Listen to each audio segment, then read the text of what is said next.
우리 같이 한 목소리로 같이 봉독하겠습니다. 같이 봉독하죠. 그들의 마음이 주를 향하여 부르짖기를 딸 시온의 성벽아 너는 밤낮으로 눈물을 강처럼 흘릴지어다. 스스로 쉬지 말고 네 눈동자를 쉬게 하지 말지어다. 초저녁에 일어나 부르짖을지어다. 네 마음을 주의 얼굴 앞에 물쏟듯 할지어다. 갓길 어귀에서 주려 기진한 네 어린 자녀들의 생명을 위하여 주를 향하여 손을 들지어다 하였도다. 여호와여 보시옵소서. 주께서 누구에게 이같이 행하셨는지요. 여인들이 어찌 자기 열매 곧 그들이 낳은 아이들을 먹으며 제사장들과 선지자들이 어찌 주의 성소에서 죽임을 당하오리까. 늙은이와 젊은이가 다 길바닥에 엎드려져 싸우며 내 처녀들과 내 청년들이 칼에 쓰러졌나이다.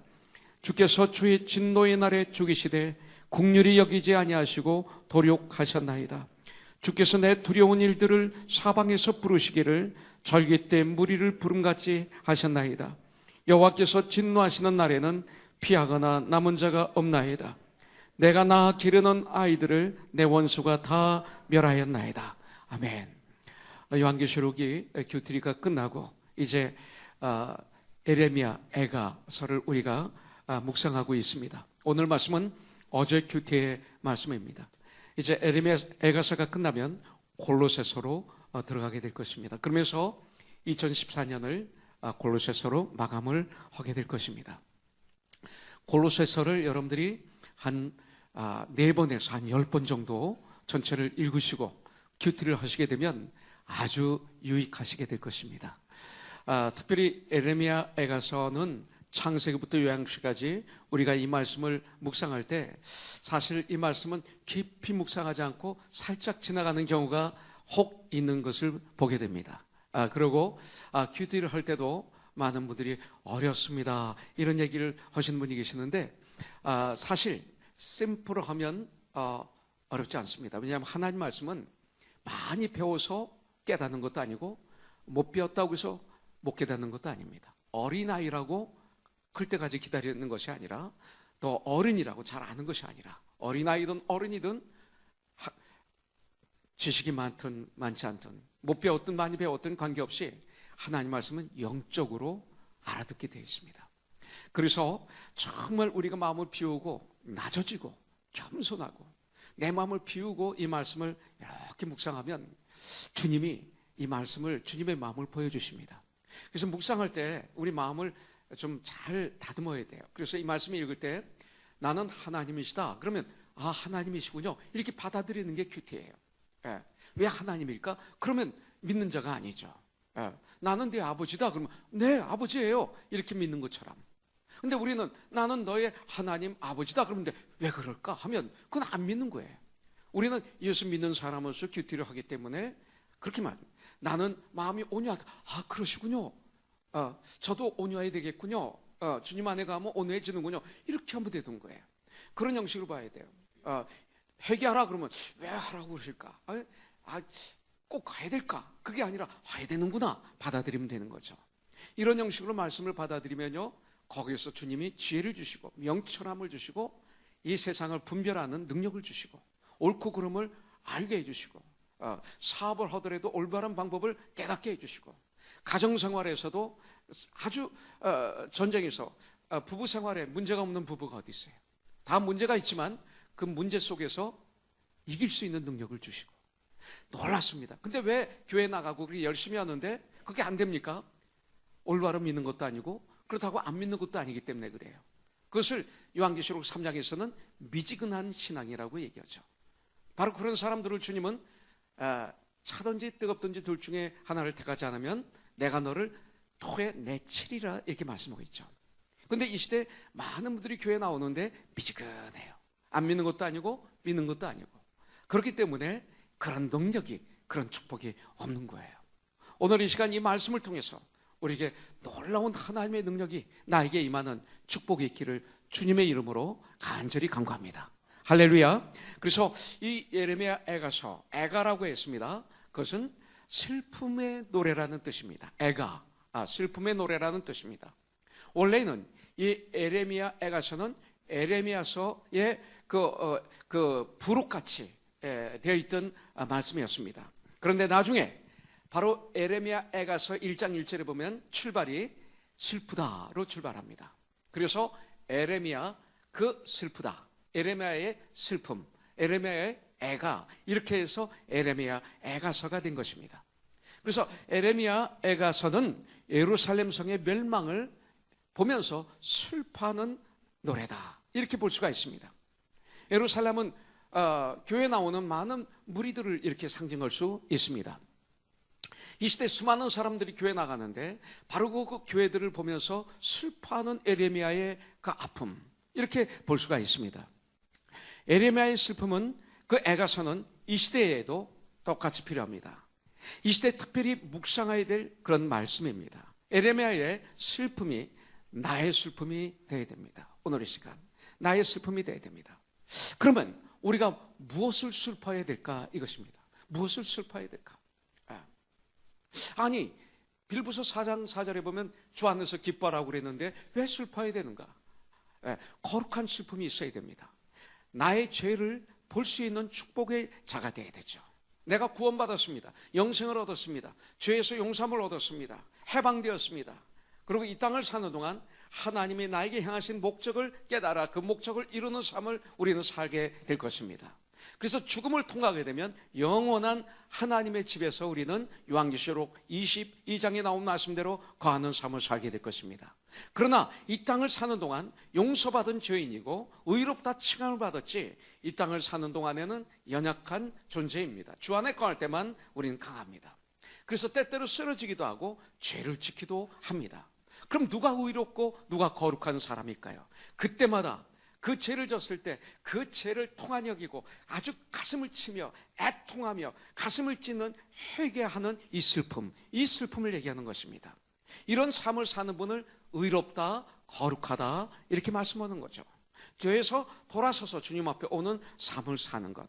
그래서 그런 축복된 자가 되어서 나의 죄를 가슴을 치며 통회하며 철저하게 회개하는 이 슬픔이 우리의 삶에 있어야 되는 거예요. 그럴 때 우리에게 능력이 있습니다. 나의 영혼을 성령님의 도우심으로 말씀의 거울 앞에 서서 내 영의 모습을 보는 이런 훈련을 날마다 해야 됩니다. 여러분들, 분명 부족한 나의 모습이 보일 것입니다. 우리는 예수 그리스도의 장성한 분량이 충만함까지 이르는 사람입니다. 그렇기 때문에 정말 주 안에 가서 주님의 말씀을 통해서, 말씀의 거울을 통해서 나를 들여다보면 나의 부족한 부분들이 보일 것입니다. 부족한 부분을 보지 못한다면 그분은 성장함이 없게 되겠죠. 다윗은 자기의 죄를 생각하면서 시편 51편 3절에서 이렇게 말하고 있어요. 무릇 나는 내 죄가를 아오니 내 죄가 항상 내 앞에 있나이다, 이렇게 말하고 있어요. 나는 용서받은 죄인입니다. 그 죄를 슬퍼했습니다. 다윗처럼 참된 회개의 삶을 살아야 되죠. 후회하는 삶이 아닙니다. 우리 구원받은 우리들은 후회가 아닌 회개의 삶을 살면 되는 것입니다. 그래서 성령의 도우심으로 죄가 보였을 때 그때 바로 슬프다. 에레미야 에가서 1장 1절에 나오는 말씀대로 슬프다. 이렇게 주님 앞에 고백해야 될 것입니다. 그러면 에레미야 에가서 2장 7절부터 10절에 보면 그 예루살렘의 파괴된 모습이 나옵니다. 여기 보면 하나님의 제단이 파괴됐고 하나님의 성소가 파괴되었고 궁전의 성벽이 파괴되었습니다. 예루살렘의 성벽, 이거는 내 벽을 얘기합니다. 성 안의 벽을 얘기합니다. 그리고 성곽, 이것은 예루살렘 성 바깥 벽을 얘기합니다. 그래서 성벽과 성곽이 다 헐어서 성문이 무너졌습니다. 빗짝이 무너졌습니다. 다 파괴되었습니다. 성소의 제단이, 그리고 성소가 파괴되었다고 말하고 있습니다. 왜 그랬을까요?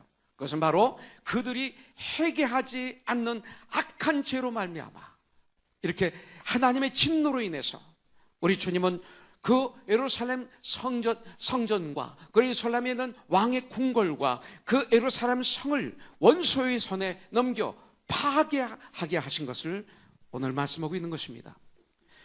에레미야 에가서 2장 11절부터 16절에 보면 그 에레미야가 이렇게 얘기합니다. 눈물을 너무 많이 흘려 눈이 상했다, 이렇게 표현하고 있습니다. 창자가 끊어지고 간이 땅에 쏟아졌다라고 표현하고 있습니다. 에레미야의 고통이 얼마나 크면 이렇게 표현했겠어요. 그 이유는 뭡니까? 이유는 뭐냐면 이제는 백성이 패망해서 어린 자녀와 젖먹는 아이들이 성 길거리에 기절함이라. 그래서 내가 이렇게 됐다, 내가 이렇게 울었다. 그래서 눈물로 눈이 상했고, 그리고 이 고통이 창자가 끊어지는 고통이었고 간이 땅에 쏟아지는 고통이 나에게 있었다. 슬픔의 끝을 얘기하고 있습니다. 이것은 바로 죄를 회개하지 않음으로 오는 너무너무 무서운 그 징벌을 보면서 아파하는 에레미야를 보게 됩니다. 에레미야처럼 지금 이 아픔은 에레미야의 죄가 아닌 그 백성들의 죄를 보고 이렇게 아파하는 것이죠. 에레미야처럼 내 백성들의 죄를 생각하며 이렇게 우리는 슬퍼해야 됩니다. 우리의 슬픔은 이런 슬픔, 억울해하기 때문에, 내 마음대로 안 됐기 때문에가 아닌 에레미야처럼 그 백성들의 죄를 보고 죄 속에서 허우적거리는 모습을 보고 이런 아픔이 있어야 되는 거죠. 그것이 바로 예수님의 아픔이었습니다. 내 가장 가까운 이웃이, 나의 남편이, 내 아내가, 나의 자녀가, 나의 부모님이, 나의 가족이, 나의 친척이, 나의 친구들이, 나의 이웃이 죄 때문에 구원받지 못하고 멸망당할 것을 생각하면서 슬퍼해야 됩니다. 여러분들, 이 슬픔이 없다면 진정 우리는 예수님의 심장을 가지고 있지 않은 것이죠. 너희는 예수님의 심장을 품으라고 빌보서 2장에서 말하고 있지 않습니까? 자기 죄를 생각하며 우리는 슬퍼하고, 그러고 난 다음 이웃의 죄를 생각하며 슬퍼하는 사람을 두고 예수님은 뭐라고 말씀하십니까? 마태복음 5장에 보면 8복이 나옵니다. 그 중에 4절에 보니까 애통하는 자는 복이 있나니 그들이 위로를 받을 것이며, 이렇게 말하고 있어요. 여기서 애통하는 자는, 이것이 슬퍼하는 자는 같은 말입니다. 바로 이런 분들이 복이 있다고 말하고 있습니다. 어떤 복이 있어요? 구원을 얻는 복을 갖습니다. 그럼 믿음이 자라는 이런 축복이 있습니다. 여러분들, 14절에 보면 거짓 선지자들의 말을 들었기 때문에 이런 징벌이 왔다, 이렇게 말하고 있습니다. 14절에 보니까 네 선지자들이 내게 대하여 헛되고 어리석은 묵시를 보았으므로 네 죄악을 드러내어서 내가 사로잡힌 것을 돌이키지 못하였도다. 그들이 거짓 경고와 미혹하게 할 것만 보았도다. 이렇게 14절에서 말하고 있어요. 여러분들, 에레미야 선지자 당시에 거짓 예언자들, 거짓 선지자들이 너무나 많이 있었습니다. 여러분들, 에레미야 그 27장 2절에 보면 주님의 명령대로 에레미야 선지자는 소들이 매는 멍에를 목에 매고, 자기 목에 매고, 그러면서 회개하지 않는 그들에게 말합니다. 이렇게 바벨론 느부갓네살 왕의 멍에를 너희들이 매게 될 것이다. 죄에서 돌이키지 않으면 너희들은 이렇게 될 것이다 라고 예언할 때, 선지자 하나냐는 어떻게 합니까? 그 멍에를 강권 쪽으로 빼앗아서 완전히 부셔버립니다. 같은 선지자였는데, 아니 목사가 올바로 말씀을 전하는데 올바로 전하는 말씀을 목사가 파괴하고 있는 것이나 마찬가지입니다. 에레미야서 28장 10절부터 11절에 보니까 선지자 하나냐가 선지자 에레미야의 목에서 멍에를 빼앗아 꺾고 모든 백성 앞에서 하나냐가 말하여 이르되 여호와께서 이와 같이 말씀하시니라. 에레미야 선지자도 주님의 말씀을 들었고 이 하나냐도 주님의 말씀을 들었다라고 선포합니다. 선포하는 모습은 똑같습니다. 내가, 하나님께서 말했다는 거죠. 말씀하셨다는 거죠. 내가 2년 안에 모든 민족의 목에서 바벨론의 왕 느부갓네살의 멍에를 이와 같이 꺾어버리라 하셨느니라. 하매 선지자 에레미야가 자기의 길을 갑니다. 그때 싸우지 않고 자기의 길을 갑니다. 우리가 자기의 길을 가야 될 때는 이런 때인 것입니다. 여러분들, 에레미야서 20장 2절에 보니까 성전의 총감독, 그분이 누구냐면 제사장 바스올이었습니다. 이 바스올이 에레미야 선지자를 아주 심하게 때리고, 그리고 성전 베냐민의 문 위층에 목에 그 씌우는 나무 고랑으로 채워서 걸어 놓습니다. 밤새도록 걸어놨다가 그 다음날 풀어줍니다. 참된 예언자들은 죄에 대해서 말을 합니다. 그리고 회개에 대해서 선포합니다. 주님 앞에 올바로 돌아오지 않으면 전쟁과 재앙과 전염병을 예언합니다. 그러나 거짓 선지자들은 항상 잘 될 것이다, 잘 될 것이다, 그리고 평화만 외칩니다. 이것도 중요합니다. 이것이 있습니다. 그러나 이것만 외칩니다. 공의는 외치지 않습니다. 그러나 은혜는 외칩니다.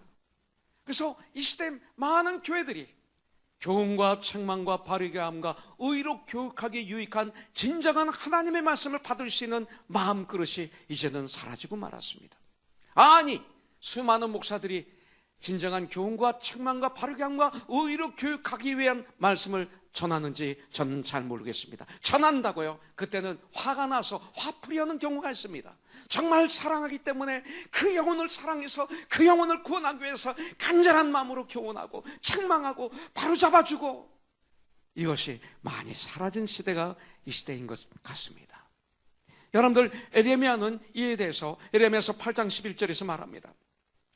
그들이 딸 내 백성의 상처를 가볍게 여기면서 지금 당하고 있는 이 징벌을 가볍게 그 제사장들, 서기관들, 그리고 선지자들은 여기면서 말하기를 평강하다 평강하다 하나 진정한 평강이 없도다.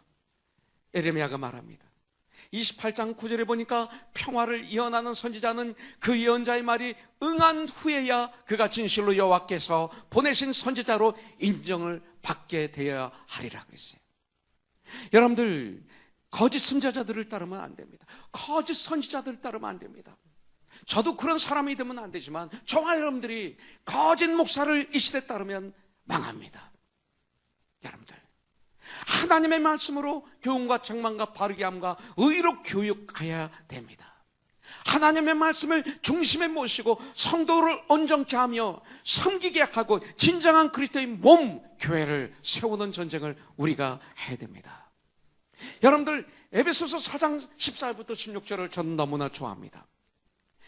13절에 보면 예수를 믿는 일과 예수를 알아가는 일에 하나가 되어 온전케 되어 예수 그리스도의 장성한 분량에 충만한 데까지 이르라. 왜? 14절에서 말합니다. 이는 우리가 이제부터 어린 아이가, 영적인 믿음의 어린 아이가 되지 아니하여 사람의 속임수와 간사한 유혹에 빠져 온갖 교훈의 풍조에 밀려 요동하지 않게 하려 함이라.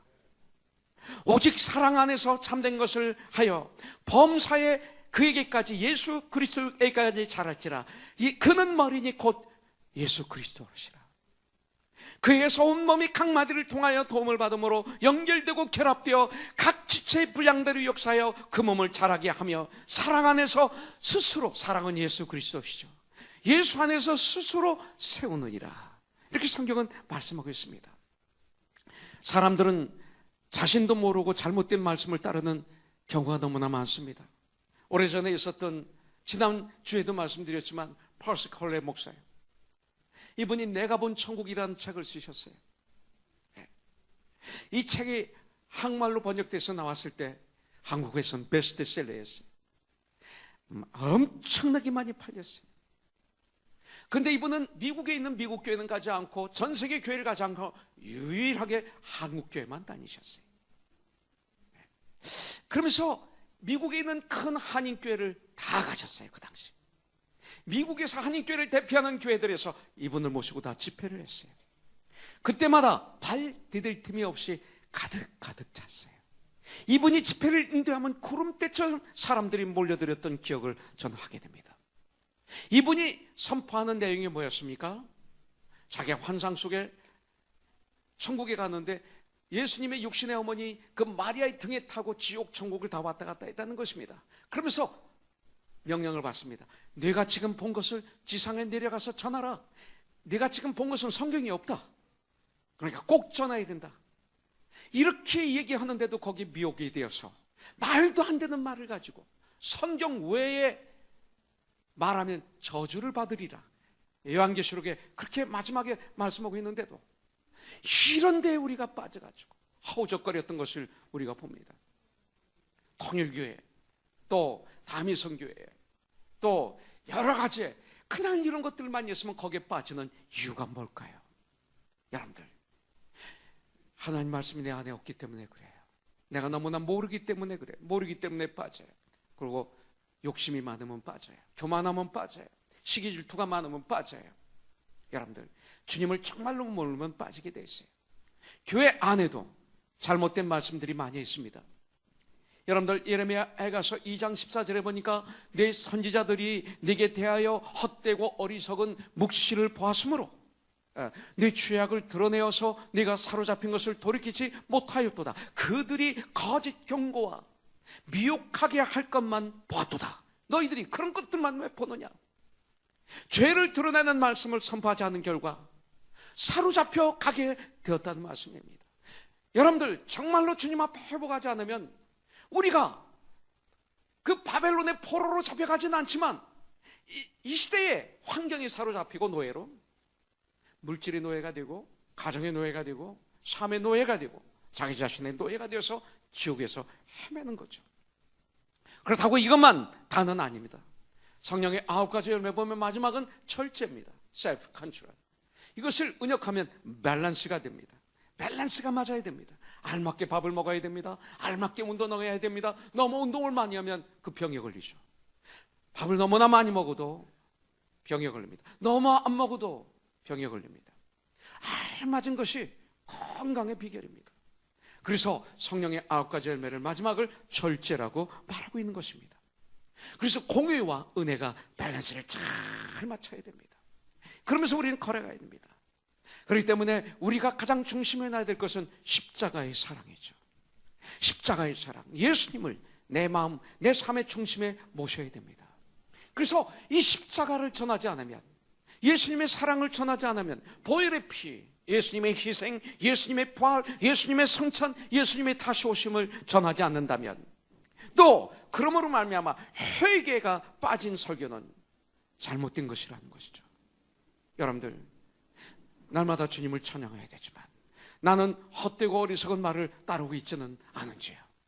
여러분들, 죄를 드러내는 말씀은 혹시 나는 싫어하지 않습니까? 여러분들, 유혹에 빠지고 있지는 않습니까? 지금 교회는 나가고 있지만 나를 한번 들여다보는 그런 시간을 우리는 가져야 됩니다. 신명기 28장에 보면 주님의 말씀에 순종했을 때 오는 엄청난 축복이 있습니다. 이것은 영적인 축복도 있지만 분명히 이 세상의 축복이 있습니다. 난 분명히 믿습니다. 이것을 때때로 하나님의 영광을 위해서 내가 이것을 정말 희생할 때가 있습니다. 그러나 정말로 예수 안에 갈 때 하나님은 우리에게 정말 영적인 축복, 육적인 축복을 난 부어주신다고 믿습니다. 그러나 신명기 28장에 보면 하나님 말씀에 불순종했을 때 오는 무서운 징벌이 나오고 있습니다. 그렇다면 환난과 이 핍박 중에 교회가 해야 할 일이 무엇일까요? 바로 이런 시기에 교회가 해야 될 일이 무엇일까요? 부르짖어 기도하는 것입니다. 여러분들, 눈물을 흘리며, 눈물을 강물같이 흘리며 간절히 기도하는 것입니다. 특별히 오늘 말씀을 보면 자녀들을 위해서 기도해야 됩니다. 19절 후반절에 보니까 각 길 어귀에서 주력 기진한 어린 자녀들의 생명을 위하여 주를 향하여 손을 들지어다. 이렇게 성경은 말씀하고 있어요.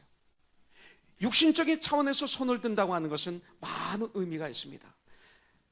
학교에서 공부할 때 이렇게 손을 들면 발언권이 주어지게 됩니다. 손 드는 건 중요합니다. 전쟁터에서 싸우다가 적군이 총을 내려놓고 손을 들고 걸어 나오면 항복했다고 해서 죽이지 않습니다. 만일 그를 죽이면 국제재판소에 가게 되는 것을 보게 됩니다. 경찰과 강도가 추격전을 벌이다가 강도가 스톱하고 권총을 땅에다 떨어뜨리고 그 두 손을 들고 서 있으면 죽이면 안 됩니다. 만일 그런 사람을 경찰이 죽이면 그 경찰이 법에 걸리게 되어 있습니다. 이 손을 든 것, 세상적으로도 이것은 굉장한 파워가 있고 특별한 뜻이 있습니다. 인간들도 두 손을 들면 죽이지 못하는데 영적으로 더 큰 뜻이 있습니다. 영적으로 두 손을 든다고 하는 것은 더 큰 의미를 가지고 있죠. 근데 이 손을 누구에게 들어야 되느냐 이거예요. 물질에 들어야 됩니까? 권력에 손을 들어야 됩니까? 아부하는데 손을 들어야 됩니까? 아니죠. 네. 도박에 손을 들어야 됩니까? 사기치는데 손을 들어야 됩니까? 아니죠. 오늘 18절 19절에 보니까 여호와를 주를 향하여 손을 들지어다 이렇게 말하고 있어요. 우리 주 예수 그리스도를 향하여서 우리가 손을 들어야 됩니다. 이 손을 든다는 거에는 주님께 황복한다는 의미가 있습니다. 주님께 나 자신을 포기하고 주님만 의지한다는 이 의미가 있습니다. 내 계산, 내 방법, 내 생각, 내 의지, 내 고집을 주님 앞에 다 내려놓는다는 이런 결단의 뜻이 있습니다. 내 힘을 의지하지 않고 오직 하늘과 땅의 권세를 가지신 우리 주 예수 그리스도만 의지하며 말씀의 힘으로 난 무엇이든지 하는 전쟁을 하겠습니다. 성령님 도와주시옵소서. 이런 의미가 있습니다. 주님, 나는 아무것도 할 수 없습니다. I'm nothing. 그러나 주님은 능치 못함이 없는 줄 압니다. You can, but Jesus Christ. 이것입니다. 이것을 믿고 기도하는 뜻이 주님을 향하여 두 손을 든다는 미닝이 있습니다. 오늘 말씀을 통해서 보면 중요한 것은 손을 들면 삽니다. 두 손을 들면 살게 됩니다. 세상적으로도 두 손을 들면 삽니다. 강도가 권총을 딱 들이대면 두 손을 들면 내가 가지고 있는 소지품은 다 없어질지 모르지만 내 생명은 삽니다. 그런데 주님 앞에 두 손을 들면 살게 되어 있습니다. 아니, 우리 주 여호와 하나님은 우리들이 손을 들고 주님 앞에 나오기를 기다리고 소원하시는지 모릅니다. 하나님께서는 우리가 하나님께 손을 들 때까지 기다리고 계시는 분이십니다. 사랑은 오래 참습니다. 하나님은 우리를 너무나 사랑하십니다. 한 분밖에 없는 독생자 예수 그리스도를 우리에게 보내주시기까지 우리를 사랑하십니다. 문제는 우리가 하나님께 손을 들지 않기 때문에 도와주시지 않습니다. 왜? 손을 들지 않는 가운데서 도와주면 문제가 생깁니다. 왜 나에게 때때로 힘들고 어려운 일들이 때때로 나에게 닥칠까? 여러분들, 너무나 힘든 사업의 어려움이 왜 나에게 파도처럼 몰려올까? 그렇게 고통스러운 가정의 아픔이 왜 나에게 올까? 내 아내와 내 남편의 관계가 왜 이렇게 아플까? 한 번밖에 살지 못하는 이 인생, 이 시간이 지나가면 다시 돌아오지 않는 이 인생 속에서 왜 우리는 그렇게 아프게 지내게 될까? 왜 우리 자녀와 우리의 관계는 그렇게 어려운가? 왜 우리 부모와 자녀의 관계가 그렇게 아픈가? 왜 때때로 무서운 암덩어리가 내 몸에서 이렇게 자라고 있을까? 여러분들 여러 가지 뜻이 있지만 그러나 분명한 것은 바로 그때 하나님 앞에 두 손 들고 나오라는 사인이라고 나는 분명히 믿습니다. 그렇지 않으면 해결이 안 돼요. 그렇지 않으면 안 돼요. 안 돼요. 내 힘과 내 방법과 내 생각과 내 의지와 내 고집과 나의 모든 방법을 다 내려놓고 오직 나를 살리시는 분은 우리 주 여호와 하나님이십니다. 이 모든 것을 되게 하시는 분은 오직 우리 주 예수 그리스도이십니다. 주님은 나의 생명이시고 주님은 나의 능력이시고 주님은 나의 길이시고 주님은 진리이십니다. 주님은 나의 도우심이십니다. 주님은 나의 산성이십니다. 주님은 나의 바위이십니다. 주님은 나의 보호자이십니다 라고 부르짖으며 두 손을 들고 하나님 앞에 나올 때까지 하나님은 기다리십니다. 기다림의 축복을 여러분들 받으십시오. 저는요, 중학교 때 충청남도 홍성에서 이렇게 학교를 다녔습니다. 홍성중학교를 다녔는데 초등학교 때 제가 부산에서 좀 학교를 다녔어요. 저는 그때 시간만 하면 바닷가 가서 바다에서 놀았습니다. 그 파도를 타고 바다에서 수영하고 그랬습니다. 수영을 할 줄 알았습니다. 홍성에 왔어요. 여긴 바다가 없어요. 근데 친구들이 저에게 물어봐요. 너 수영 잘하니? 아주 잘해. 그랬어요. 그랬더니 우리 수영하러 가자. 그래서 여기 뭐가 있냐? 바다가 있냐? 그랬더니 아니고 방죽이 있대요. 그래서 그 큰 아주 동서남북이 다 논인데 그 중간에 큰 방죽이 있어요. 큰 방죽이. 그래서 그래 우리 수영하자. 제가 제일 먼저 펑병 뛰어들어가서 그냥 베드로 같은 그 나쁜 습관이 있었던 모양이에요. 뭐든지 앞에 나서고 이렇게 하는 습관이 있어서 제가 연예인교회 다닐 때는 간섭이라는 별명이 있었어요. 뭐든지 들어가서 하니까 간섭 그래서 윤복기 권사가 아주 나쁜 별명을 줘줬어요. 정말 저는 좋은 사람인데 저를 갖다가 간섭이 하는 바람에 좀 이상하게 되는데, 어쨌든 간에 그 펑덩 뛰어들어가서 수영을 하는데 이상하게 안 되는 거예요. 바닷물하고 민물이 다른 걸 몰랐어요. 그 다음에 이 방죽의 물은 이 돌고 있는 걸 몰랐어요. 이 돌면서 중간중간은 이렇게 들어가요. 아무리 수영해도 밑으로 들어가죠. 자꾸 안으로 딸려 들어가는데 미치겠어요. 그래서 제가 야, 나 좀 살려줘 그랬더니 얘들이 바깥에서 하하 웃으면서 그만 장난해 그러는 거예요. 난 지금 죽겠는데 장난한대요. 그러면서 안 도와주는 거예요.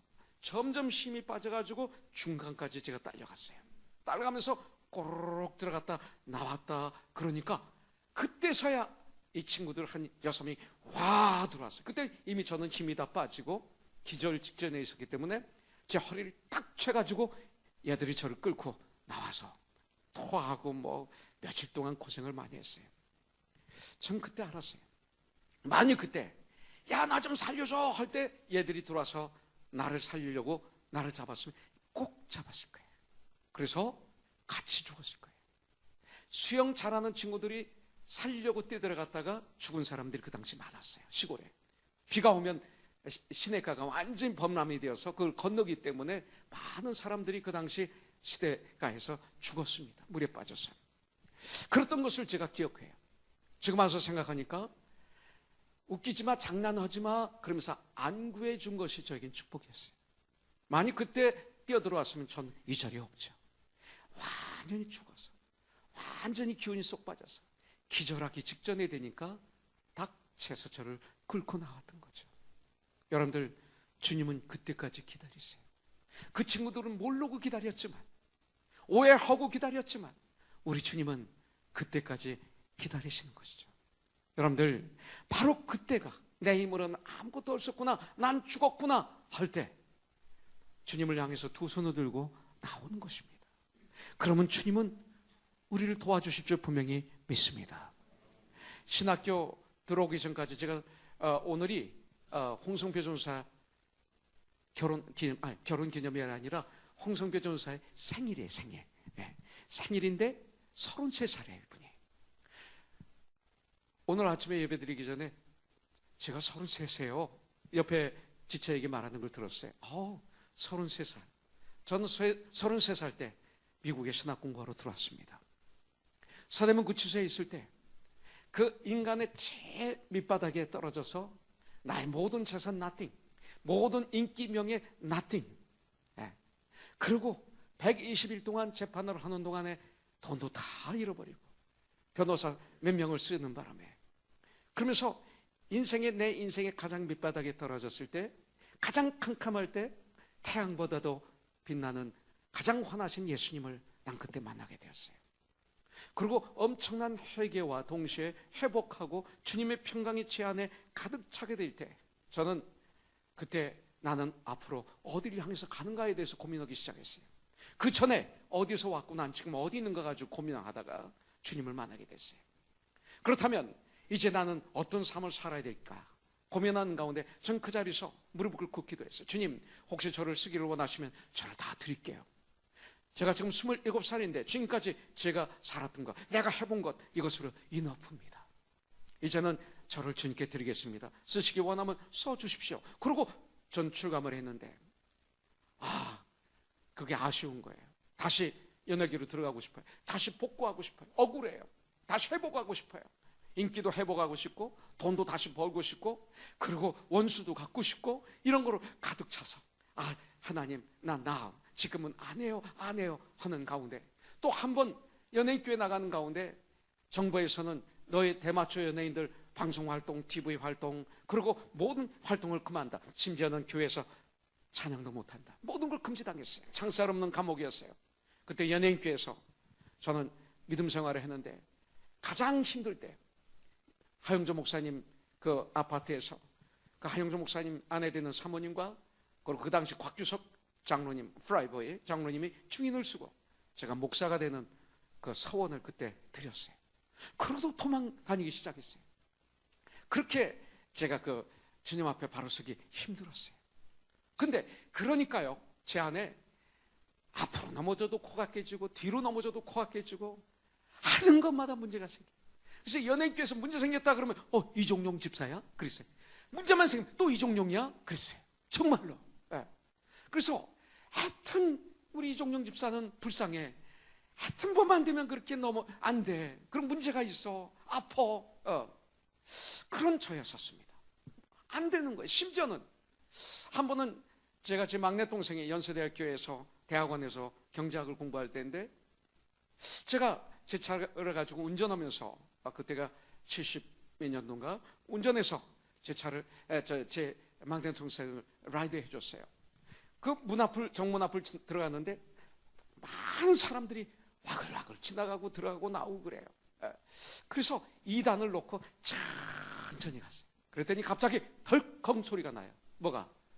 그래서 옆을 보니까 앞바퀴에 할머님의 다리가 끼었어요. 그걸 지나간 거예요. 그런데 그 며느리가 그냥 강제로 자기 시어머니 발을 집어넣어 버린 거예요. 그래가지고 덜컹 넘어가면서 다리가 부러지셨어요. 와, 하늘이 노란 거예요. 이럴 수 있어요. 어디 2단 넣고 천천히 갔는데 아니 사람이 차를 박는 경우가 있나요? 차가 사람을 박지. 이건 도대체 이해가 안 되는 거 저에게는요. 그러니까 제 삶이 그랬어요. 그때 무엇을 해도 안 되는 거예요. 그랬는데 제가 33살 됐을 때 1982년 1월 달에 정말 하나님께서 강권적으로 저를 밀어서 지저스 크라이스트 슈퍼스타, 예수 그리스도 슈퍼스타라는 뮤지컬을 거기서 예수 역을 맡아서 249회를 하는 가운데 하나님께서 저를 꼼짝 못하게 하셨어요. 이걸 하는 동안에 사복음서를 너무나 많이 읽었어요. 예수 역을 하려고 하다 보니까 다른 사람 역까지도 저는 다 외워야 돼요. 주인공이기 때문에. 그러면서 249회 예수 역을 하다 보니까 내 안에 어떤 것도 재미없게 만들으셨어요. 세상 노래를 해도 재미없고 어디 가 있어도 재미없고 교회 가면 행복하고 찬양하면 행복하고 그러면서 하나님께서 강권적으로 저를 보내서 샌안토니오 텍사스에 있는 조그만 신학교 와서 그때부터 저는 지금까지 제 삶을 뒤돌아보면 여러 가지 희노애락이 있었지만 참 그 후부터는 축복의 삶이었구나. 축복의 삶이었구나. 과거에는 넘어져도 뒤로 넘어져도 코가 깨지는 그런 환경이었는데 지금은 뒤로 넘어져도 앞으로 넘어져도 아무 상관이 없어요. 그 넘어짐이 오히려 나를 단단하게 하는 훈련의 삶이 되고 어떤 어려움도 나를 쓰러뜨리지 못하고 나를 정까지 다듬는 하나님의 훈련의 장소가 됐던 것을 여러분들에게 고백하지 않을 수가 없어요. 그 뒤로부터예요. 지금까지 지내온 것 주님의 크신 은혜라 고백하지 않을 수가 없어요. 주님의 인도하심이었어요. 저는 축복이었어요. 여러분들 바로 그겁니다. 바로 그때 두 손을 들고 주를 향하여 두 손을 들고 주님 앞에 걸어 나오는 거예요. 바로 그때 여러분들 아무리 하려고 해도 할 수 없는 것이 있어요. 아무리 되려고 해도 되지 않습니다. 아무리 잊으려 해도 잊지 못하는 그 일들이 저와 여러분들에게 있지 않습니까? 그때 고집 부리지 말라는 거예요. 내 방법으로 하려고 하지 말라는 거예요. 해봤잖아요. 그때 사람을 바라보지 마십시오. 돈을 바라보지 마십시오. 권력을 바라보지 마십시오. 그 전에 돈도 필요하고 사람도 필요하고 모든 것 필요하지만 그 전에 나의 구원자 예수님 앞에 두 손을 들고 나오면 되는 거예요. 그러면 만날 사람을 만나게 해주시고 올바른 돈의 흐름을 만나게 해주시고 환경을 열어주시는 거예요. 여러분들 내가 살 길 내가 될 길은 우리가 주를 향하여 두 손을 드는 거예요. 우리가 주님께 두 손을 들고 주님을 향해 두 손을 들고 나올 때 그때부터 하나님은 역사하시는 거예요. 하나님 앞에 손을 드세요. 하나님을 향해 손을 드세요. 시편 146편 3절부터 5절에 보면 귀인들을 의지하지 말며 권력자들을 의지하지 말며 도울 힘이 없는 인생도 사람은 사실 돕지 못해요. 내가 아무리 도와도 24시간 같이 있어 줄 수 있어요? 못 돼요. 안 되는 거예요. 사람이 그게 도울 힘이 없는 인생도 의지하지 말지니 그의 호흡이 끊어지면 흙으로 돌아가서 그날에 그의 생각이 소멸하리로다. 야곱의 하나님을 자기의 도움으로 삼으며 여호와 자기 하나님에게 자기 소망을 두는 자는 복이 있도다 이렇게 말하고 있습니다. 여러분들 시편 18편 1절에 보면 나의 힘이 되신 여호와여 내가 주를 사랑하나이다. I love you, O Lord, my strength. 이렇게 말하고 있습니다. 하나님만이, 예수님만이 나의 진정한 힘이 되는 걸 저는 알게 되었습니다. 빌보서 4장 13절에 보면 내게 능력 주시는 자 안에서 내가 모든 것을 할 수 있느니라. I can do everything through him who gives me strength. 성경은 이렇게 말하고 있어요. 그렇기 때문에 주를 향하여 두 손을 두고 나오는 것이 뭡니까? 빌보서 4장 6절부터 7절입니다. 아무것도 염려하지 말고 다만 모든 일에 기도와 간구로 너희 구할 것을 감사함으로 하나님께 아리라. 그리하면 모든 지각에 뛰어난 하나님의 평강이 그리스도 예수 안에서 너희 마음과 너희 생각을 지켜주시리라. 주님 앞에 나오면 이런 일들이 있습니다. 이것이 바로 주님을 향해 두 손을 높이 드는 행위입니다. 나의 하나님만이 나의 연약함을 강하게 해주시는 능력이 되십니다. 하나님만이 나의 문제를 해결해 주고 이룰 수 있는 유일한 분인 줄 분명히 믿습니다. 두 손을 높이 들고 하나님의 도우심을 받는 역사가 일어나야 될 줄 분명히 믿습니다. 여러분들 출애굽기 17장에 보니까 르비딤에서 이스라엘 그 군대와 아말렉 군대가 전쟁을 합니다. 이 아말렉 군대가 얼마나 대군입니까? 마치 아말렉 군대와 이스라엘 군대는 아주 강한 용사 앞에 이제 몇 살이에요? 축복이가 가은이가 몇 살입니까? 가은이와 같아요. 네. 우리 은우가 내일 생일인데 은우하고 우리 어디 있어요? 은우하고 우리 연흥세 형제하고 싸우는 격이에요. 네. 네. 그게 아말렉 군대와 이스라엘 군대예요. 그런데 모세는 여호수아를 대장으로 해서 군대에 내보내고 모세는 산 위로 올라갑니다. 올라가서 두 손을 들고 하늘을 쳐다보며 두 손을 두고 기도하니까 모세가 손을 들고 있으면 이스라엘 군대가 이기는 기적이 일어납니다. 너무나 피곤해서 손을 내리면 아말렉 군대가 이깁니다. 그러니까 동역자가 생기더라고요.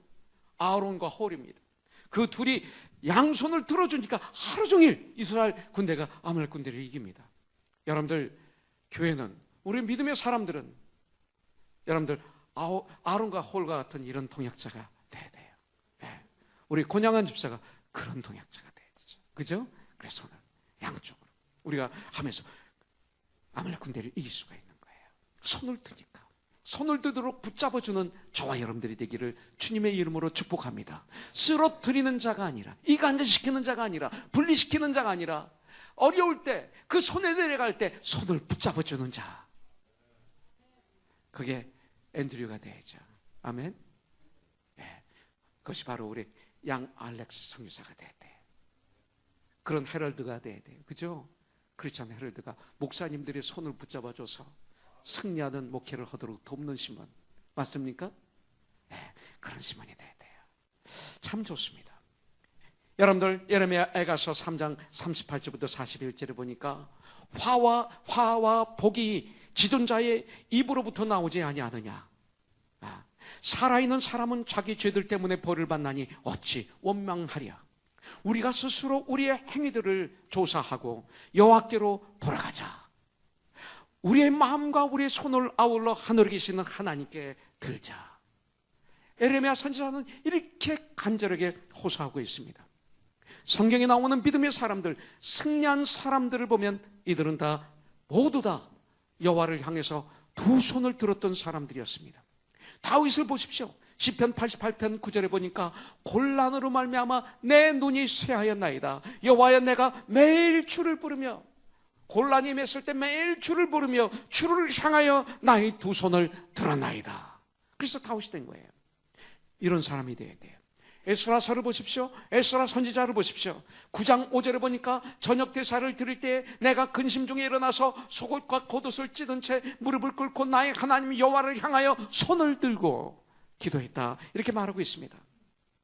예레미야서 2장을 보면 적들이 쳐들어와 예루살렘을 포위하고 이스라엘 백성들을 조롱했습니다. 이런 상황에서 그들이 무엇을 어떻게 할 수 있을까요? 여러분들 예레미야 선지자가 백성들을 향해 외치는 말이 바로 18절부터 19절이죠. 그들의 마음이 주를 향하여 부르짖기를 딸 시온의 성뼈가 너는 밤낮으로 눈물을 강처럼 흘릴지어다. 회개의 눈물을 강처럼 흘릴지어다. 부르짖는 눈물을 강처럼 흘릴지어다. 스스로 쉬지 말고 내 눈동자를 쉬게 하지 말지어다. 초저녁에 일어나 부르짖을지어다. 내 마음을 주의 얼굴 앞에 물 쏟듯 할지어다. 갓길 어귀에서 주려 기진한 내 어린 자녀들의 생명을 위하여 주를 향하여 손을 들지어다. 이렇게 말하고 있는 것을 볼 수가 있습니다. 우리가 살 길은, 여러분들 유일한 길은 우리 주를 향해서 두 손을 들고 부르짖는 것입니다. 우리가 잘 될 수 있는 유일한 길은 나의 주, 나의 여호와 하나님, 우리 주 예수 그리스도 앞에 나가 두 손을 들고 은혜와 긍휼을, 지혜를 구하는 것입니다. 여러분들 어떤 문제이든 주님 앞에 두 손을 들고 나와 은혜와 긍휼을 구하면 되는 거예요. 분명히 해보십시오. 역사하십니다. 그렇게 눈물을 흘려보셨어요? 간절한 눈물, 창자가 끊어지듯이 기도해 보셨어요? 간이 쏟아지듯이 회개하고 기도해 보셨어요? 하시고 난 다음에 이가세요. 역사가 일어납니다. 여러분들, 주님은 오늘도 계속 2000년 전이나 지금이나 어제나 계속 두 손을 들고 저를 향해서 말씀하십니다. 마태복음 11장 28절, 수고하고 무거운 짐진 자들아 다 나에게로 오라. 내가 너희를 편히 쉬게 하리라. 이 세상에 누가 이렇게 말씀하셨어요? 어느 누구도, 성인들이신 공자님도 그리고 석가모니도 이런 말을 한 적이 없어요. 오직 인류 역사상 유일하게 예수 그리스도만이, 믿지 않는 세상 사람들도 존경하는 예수님만이 수고하고 무거운 짐진 자들아 다 나에게 오라. 내가 너를 편히 쉬게 하리라. 이렇게 말씀하시는데도 왜 안 나오냐 이거예요. 교회 나와서 열심히 일어나는데 왜 예수님께 안 나오냐는 거예요. 여전히 내가 그 중요하다고 붙들고 있는 것이 있어요. 내 생각을 손에 꼭 붙잡고 있어요. 내 힘을, 내 능력을, 나의 실패 투성의 경험을, 나의 능력을, 계산을, 나의 논리를 꼭 붙잡기 때문에 두 손을 들 수가 없어요. 이런 사람들을 성경에서는 교만한 사람이라고 말하고 있어요. 교만은 패망의 선봉에 넘어짐의 앞잡이에요. 하나님은 교만한 사람들을 물리치시고 겸손한 사람들을 들어서 쓰신다고 말씀하고 있죠. 여러분들 20절에 보니까 여호와여 보시옵소서, 주께서 누구에게 이같이 행하셨는지요. 여인들이 어찌 자기 열매 곧 그들이 낳은 아이들을 먹으며. 여러분들, 제사장과 선지자들이 어찌 주의 장소에서, 성소에서 죽임을 당하오리까. 오늘날 우리 자녀들에게는 이런 굶주림이 없습니다. 아, 내 자녀는 괜찮아, 나는 이렇게 굶주리지 않아, 잘 먹이고 있어, 좋은 학교 보내고 있어. 예, 이렇게 여러분들 생각하실 거예요. 북한은 굶주리는 어린아이들이 있어요. 오히려 이 시대 우리의 자녀들은 먹을 것이 너무나 많아. 우리 어린이들에게, 청소년들에게 이 비만증이, 당뇨병이, 이런 병들이 많이 있어서 사회 문제가 되고 있어요. 그런데 우리 자녀들은 과연 풍족하게 먹고 있습니까? 육신적인 음식은 풍족하게 먹을지 모르지만 우리 자녀들이 영적인 음식은 없었습니까? 혹시 우리 자녀들이 영적으로 굶주려 있지는 않습니까? 그래서 기진에서 기절하기 직전에 있지는 않습니까?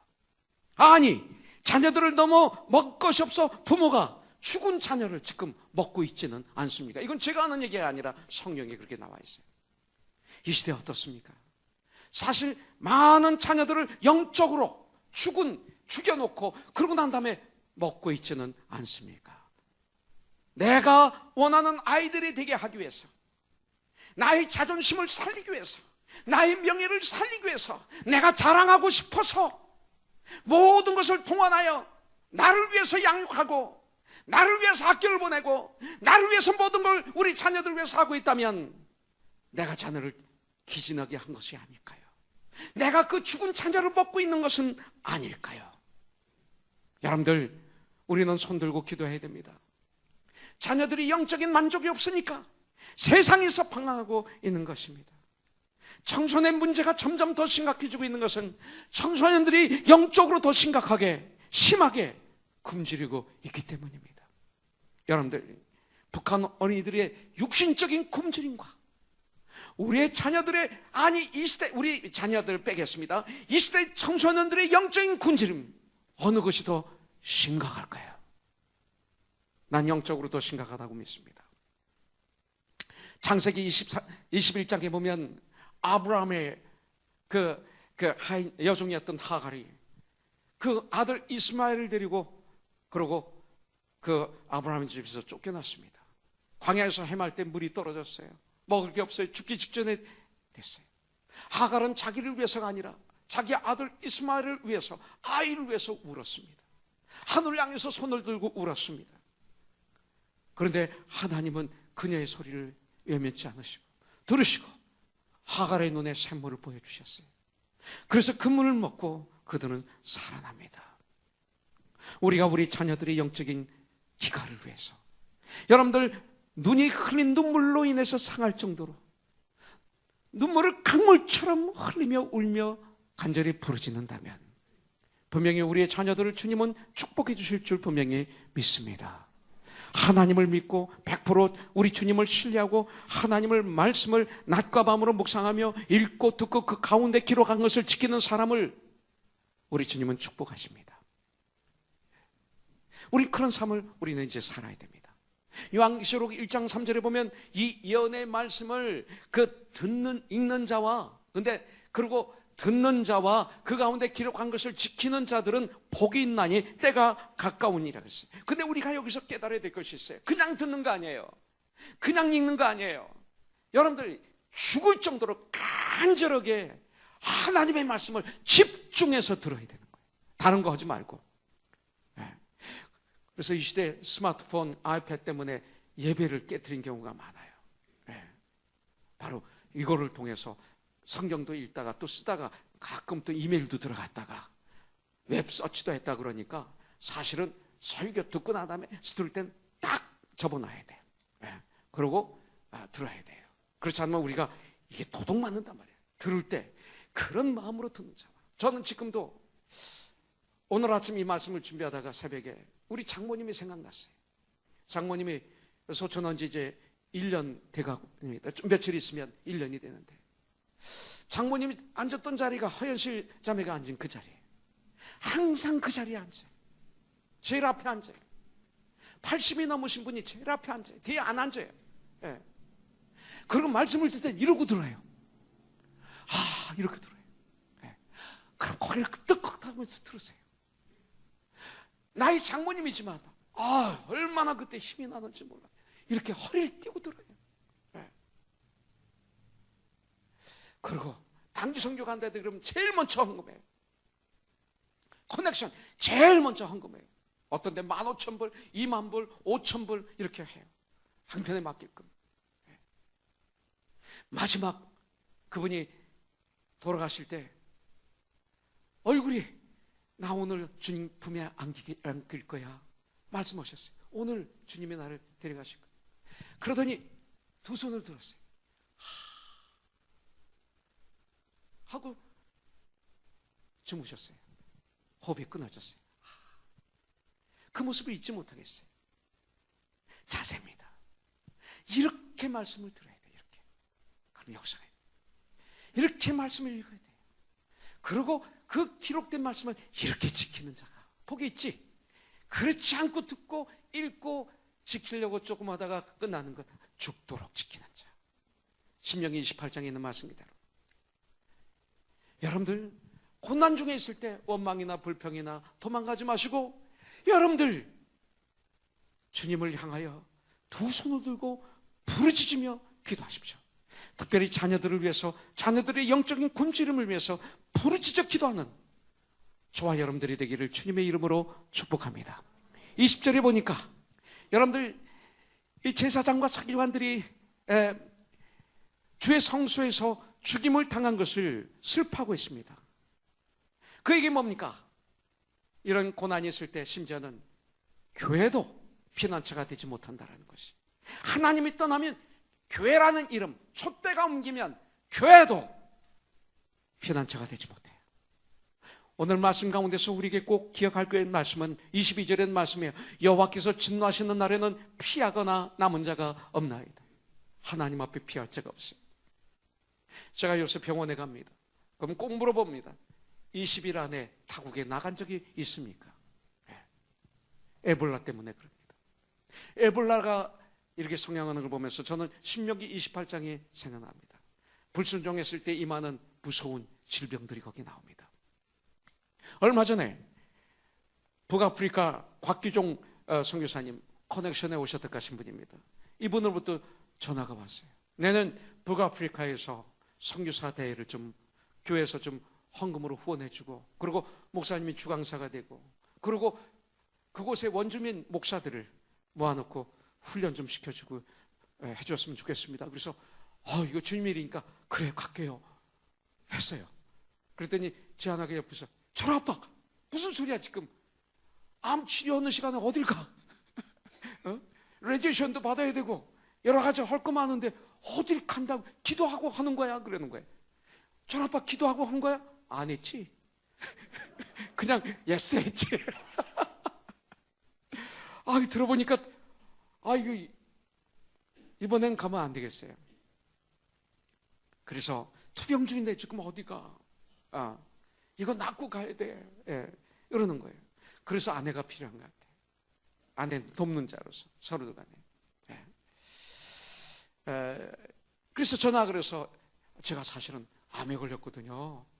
그래서 지금 치료 중이기 때문에 수술은 지금 몇 달 안 돼서 이번에는 못 가고 다음에 가지고 그랬더니 그거 몰랐다고 정말 감사하다고 기도로 동참하겠다고 그랬어요.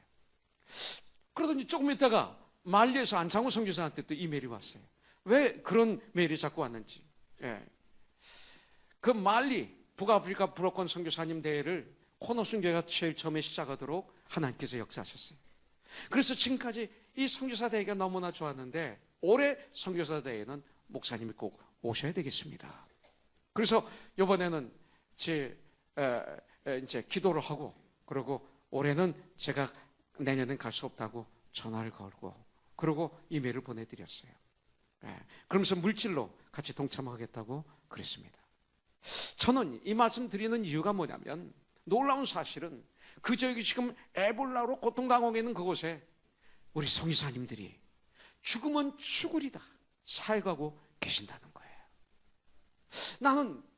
나에게는 이 말씀을 묵상한 가운데 그들이 에레미야 같은 사람으로 보였어요.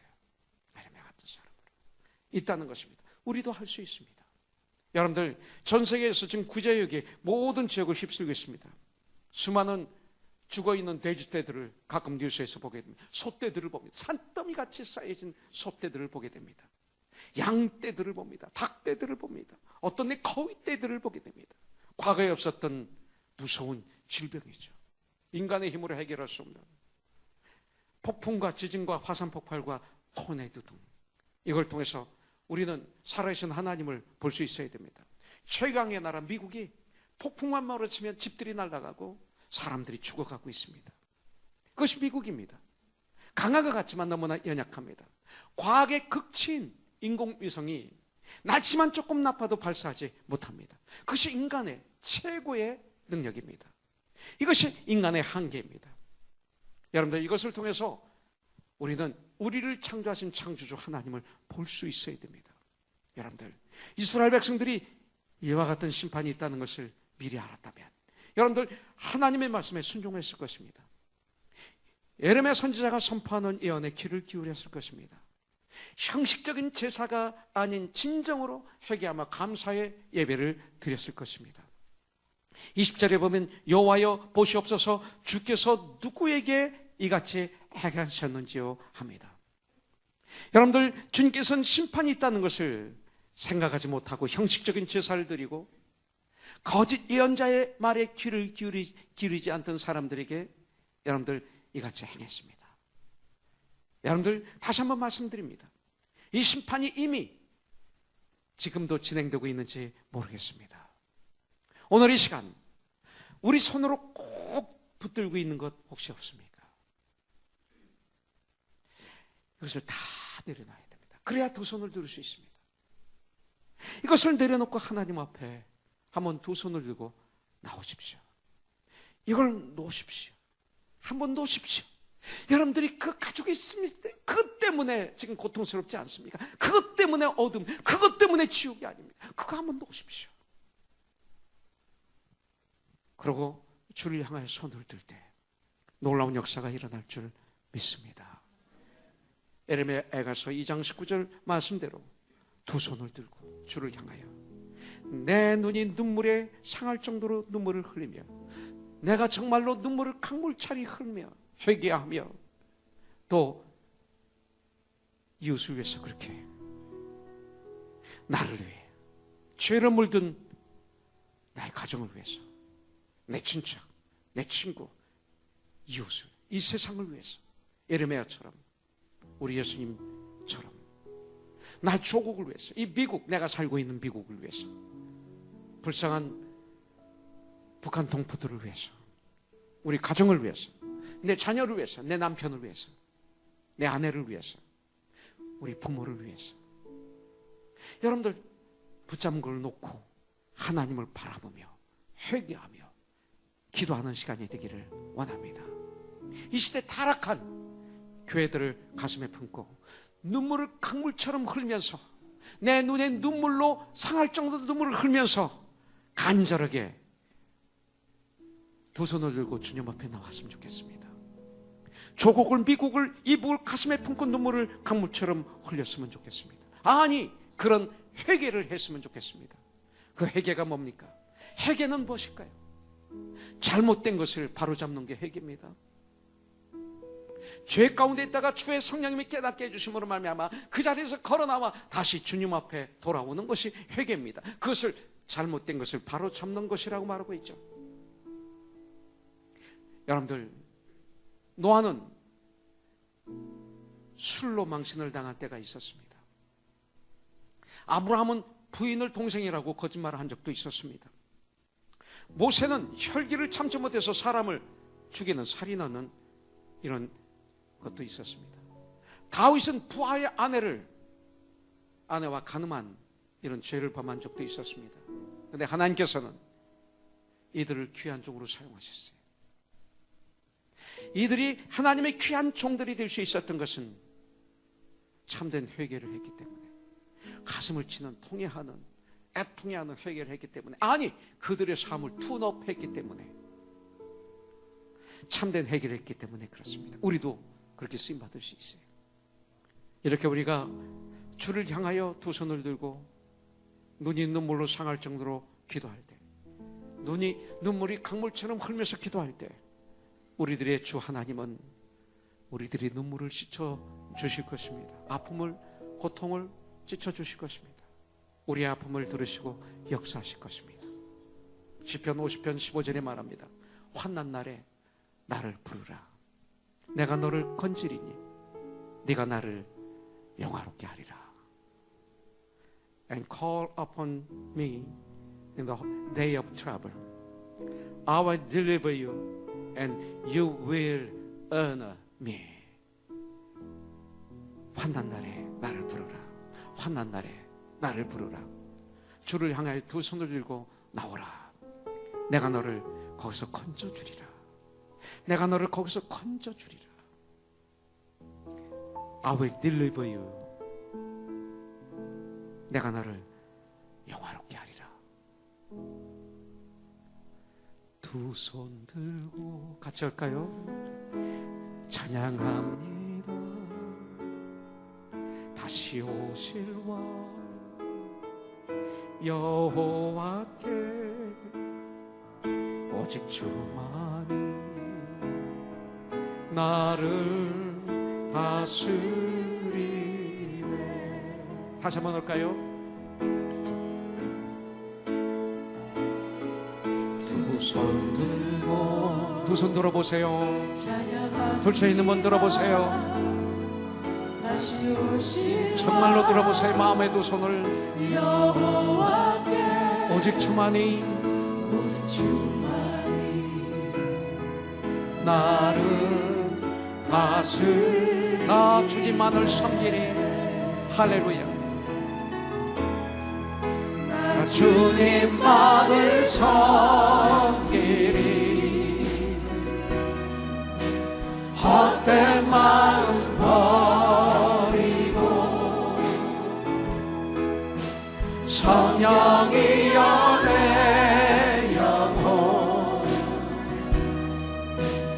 충만하게 하소서. 주님 앞에 내 생명 드리. 나 주님만을 상계리. 할렐루야. 나 주님만을 섬기리. 헛된 마음, 헛된 마음 버리고 성령이여 내 영혼 충만하게 하소서. 주님 앞에 내 생명 드리리. 주님 앞에. 할렐루야.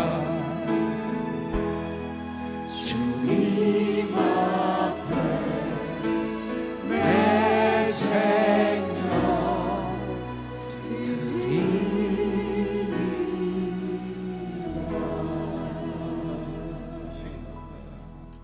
할렐루야. 이 시간에 물질을 통해서 우리 주님을 예배드리겠습니다. 같이 기도하겠습니다.